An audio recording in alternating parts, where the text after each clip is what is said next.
ఆరుగాలం కష్టపడి పండించిన పంటను ఐకేపీ సెంటర్కు తీసుకొచ్చి నెల రోజులు గడిచిన కొనుగోలు చేయకపోవడంతో ఆవేదనతో సందీప్ అనే రైతు వరి ధాన్యంను తగలపెట్టేందుకు ప్రయత్నించగా అడ్డుకున్నారు అక్కడున్న రైతులు. గోపాలరావుపేట, తిప్పన్నపేట గ్రామాలకు చెందిన ఐకేపీ సెంటర్లో గత నెల రోజుల క్రితం ఐకేపీ సెంటర్కు వరి ధాన్యం తీసుకొచ్చి మ్యాచర్ వచ్చినా కొనుగోలు చేయక రైతులు ఆందోళన చేపట్టారు. తాము తీసుకొచ్చి నెల రోజులు గడిచినా మా వరి ధాన్యం కొనుగోలు చేయకపోవడంతో గత 2 రోజుల క్రితం తీసుకొచ్చిన రైతుల వరి ధాన్యంను కొనుగోలు చేయడంతో సందీప్ అనే రైతు వరి ధాన్యంపై డీజిల్ పోసి తగలబెట్టే ప్రయత్నం చేయగా అక్కడే ఉన్న రైతులు అడ్డుకున్నారు. వెంటనే అధికారులు స్పందించి తమ వరి ధాన్యంను కొనుగోలు చేయాలని మీడియాకు తమ ఆవేదనను వ్యక్తం చేశారు.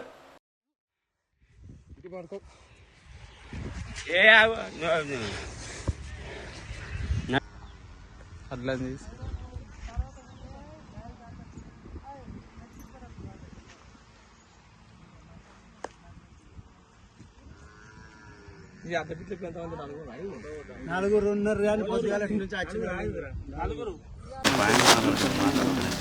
మాట్లాడు ఒకసారి సార్ బాగుంటుంది మాట్లాడు కొంచెం పాయింట్ మాట్లాడతాడు కొంచెం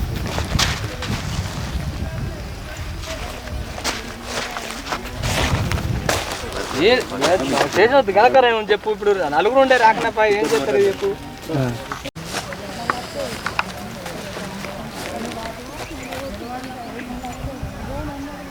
నలుగురు సబ్జెక్ట్లో పనిచేస్తుంది.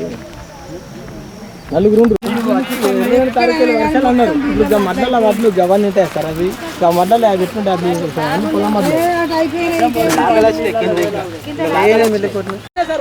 సైడ్ ఊళ్ళకి ఉన్నాయి ఇంకా అటు ఉన్నాయి లోపలికి ఉన్నాయి ఆ సైడ్ ఉన్నాయి. ఉన్నదా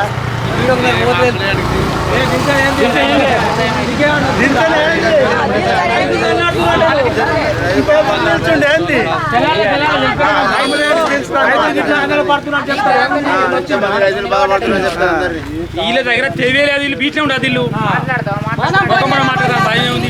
బీచ్ ఒక్కడు ఉన్నది. ఇల్లు చీకంటే ముందు బరోబరి చేసేలేదు పీకేలేదు. Phone call chance దొరికిస్తున్నారు.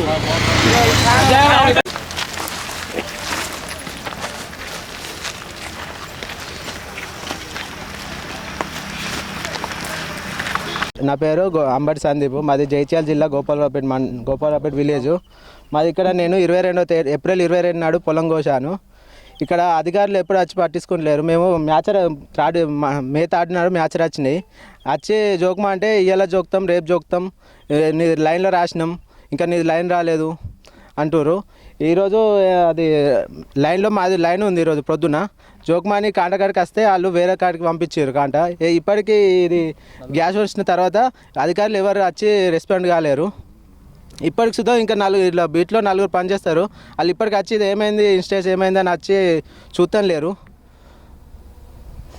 ఇది అమలులకు వాటర్ మేమే ఇచ్చుడు, వాళ్ళకు అది ఏవి చూసుకున్నా మేమే. వాళ్ళు వచ్చి పోయి వాళ్ళనే తీసుకొని రమ్మంటారు. వాళ్ళు వచ్చి ఇక్కడ లైన్లో ఉంటలేరు. రైస్ మిల్ మేమే మాట్లాడుకోవాలన్నట, లారీ మేమే తెచ్చుకోవాలన్నట, మేమే వాళ్ళని పంపించాలన్నట, అమలు మేమే రమ్మన్నట. అట్లయితేనే జోకుతారట. జైత్యాల జిల్లా గోపాలపేట గ్రామం. నలుగురు బీట్ల పనిచేస్తున్నారు అధికారులు. వాళ్ళు ఇదివరకు ఒక్కరు రాలేదు. ఒక పక్క 2 కాంట, ఒక పక్క ఒక కాంట, ఒక పక్క ఒక కాంట అన్నారు. వాళ్ళు వచ్చి చెప్పిన ప్రకారం కాంటలు పోవాలి. కాంటలు పోకుండా వాళ్ళకు మాగోళ్ళకి దాఖలాలు పెట్టిర్రు. వాళ్ళ ఇంటికి ఉన్నారు. ఒక ఫోన్ చేస్తే ఒక ఎక్కడ ఉందట, ఒక పత్తకు లేదు. ఇది కథ. లారీ మాట్లాడుకున్నావా, రైస్ మిల్ మాట్లాడుకున్నావా, వడ్లు జోకుతాం లేకుంటే లేదు అని మాట్లాడుతారు. ఎన్ని రోజులు అయితే తెచ్చి నెల రోజులు అవుతుంది. ఇంకా 2 రోజులు అయితే కరెక్ట్ నెల అవుతుంది. దాదాపు ఇంకా కుప్పలు బాగున్నాయి. ఇంకా జోకటి 100కు 30 పోయినాయి, 70 మంది ఉన్నాయి. ఇంకా జోక్ అనేది సరిగ్గా లారీ తెచ్చుకో, రైస్ మిల్ మాట్లాడుకున్నావా అని మాట్లాడుతున్నారు. అది నీ నెంబర్ రాలేదు అంటే ఇప్పుడు అలా కొంతమంది మొత్తం లేచిపోయినాయి. వడ్లు దగ్గర ఉన్నాయి.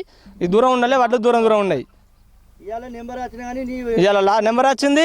కాంటాక్ట్ ఒక పక్క పెట్టండి, 2 కాంటలు అటు పెట్టిర్రు, ఎల్లుల్లి పెట్టిర్రు. ఇక్కడ ఇప్పుడు తారీఖు నాడు పొలం కోత అయింది సార్. 19వ తారీఖు నాడు పొలం కోత అయితే 10 డేస్ మ్యాచర్ చూడాలంటే 10 డేస్ పడుతుంది సార్. 10 డేస్ తర్వాత మ్యాచర్ చూసిన తర్వాత ఏఓ గారు సైన్ చేసిర్రు. వచ్చి సైన్ చేసిన తర్వాత 10 డేస్ పడుతుంది ఏది జోకడానికి. కాంట ఇవ్వాలా బారదాని ఇవ్వాలంటే బారదాని ఇచ్చినాక మళ్ళీ కాంట నడవాలనుకుంటే 10 డేస్. ఆ 10 డేస్కు కాంట అయిన తర్వాత మళ్ళీ లోడ్ లేపాలనుకుంటే 5 రోజులు అవుతుంది. 5 రోజులలో మ్యాచర్ డౌన్ అయినా మళ్ళీ బాధ్యులం మనమే. ఆ టైంకి ఏమైనా అడిగితే వాళ్ళు ఏమంటారంటే మీరు మిల్లును మాట్లాడుకోరి, మిల్లు మాట్లాడుకుంటే మేము పంపిస్తాం, లారీ మాట్లాడుకోరు అని అంటాడు. లారీకి 3 రూపాయలు, బస్తాకు 3 రూపాయలు వస్తే లారీ ఇస్తారు, లారీ వస్తా అంటాడు. వీళ్ళు అధికారులకు ఫోన్ చేస్తే అధికారులు మేమేం చేయమంటాం, మీరు మాతో కాదు అని చెప్తారు. అట్లా అధికారులకు 4 అధికారులకు కూడా ఫోన్ చేసినాం, ట్రబుల్ అయినాం. నిన్న వడ్లు కూడా ఏంటిది మన మిల్లుకు పంపించినాం. ఆ వడ్లు పంపిస్తే కూడా పట్టినాక కూడా కటింగ్ అనేది అక్కడ కొర్రీ తప్పలే. ఇది సార్ రైతుల పరిస్థితి. ఇది చెప్పేది చూడాల్సింది అధికారులు వీడికి వచ్చేది లేదు, చూసేది లేదు. వాళ్ళకి ఏది కావాలన్నా మనమే రైస్ మిల్ మాట్లాడుకోవాలి. మనమే రైస్ మిల్లర్తో మాట్లాడుకున్న తర్వాత మనమే వాడు ఇచ్చినంత వరకు తీసుకుంటేనే రైతు. మనం ఆర్గ్యుమెంట్ చేసేది ఏం లేదు, లేదంటే నేను దించుకోనని రైతు అక్కడనే వేధిస్తాడు. ఇక మనం నిన్న లారీకి వాడు వెయిటింగ్ ఛార్జ్ అని వేస్తాడని మళ్ళీ వేరే మిల్లుకైనా ఒకసారి ఒక ఆయన కటింగ్ అని అంటే ఇంకో మిల్లు అయినా కూడా కటింగ్ అంటాడు. దాంతో ఆనే దించేపించినాం. పట్టి కూడా వేస్ట్ అయిపోయింది. 42తోని కావాలని రైస్ మిల్లర్లు డిమాండ్.